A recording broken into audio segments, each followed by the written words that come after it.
Сәлем достар! Бүгін мен сіздермен балаларымыз сүйіп жейтін балмұздақты үйде қалай дайындауға болатындығымен бөлісемін. Құрамы небәрі 4 қана заттан тұрады. Жасалу жолы өте оңай. Салқын кілегейді миксермен араластырып, үстіне сгущенканы қосып, балмұздақ жасаймыз. Қоюланғанша жақсылап араластырып, үстіне начинкасын қосамыз. Мен Орео печеньесін майдалап қостым. Сіздер өз қалауларыңыз бойынша жидектер, шоколадтар қоссаңыздар болады.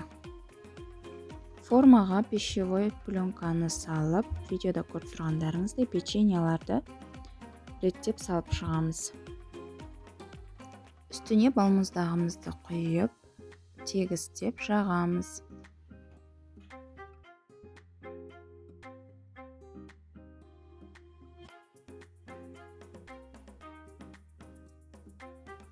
Үстіне қалған печеньеларды осылай тізіп, пищевой пленкамен орап, морозильникке 1 сағатқа қоямыз.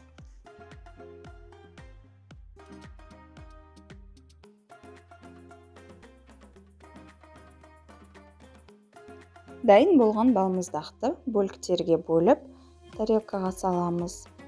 Балмұздақтың қалған бөлігін видеода көріп тұрғандарыңыздай стаканчиктерге немесе басқа да ыдыстарға салып ұсынсаңыздар болады. Тез әрі оңай дайындалатын балмұздағымыз дайын.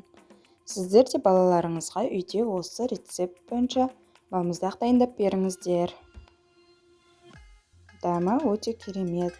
Магазиннің балмұздағынан кем емес. Сіздермен болған ләззат. Видео рецепт ұнаған болса, каналыма тіркеліп, лайк басуды ұмытпаңыздар. Каналымда жаңа рецепт күтіңіздер. Сау болыңыздар.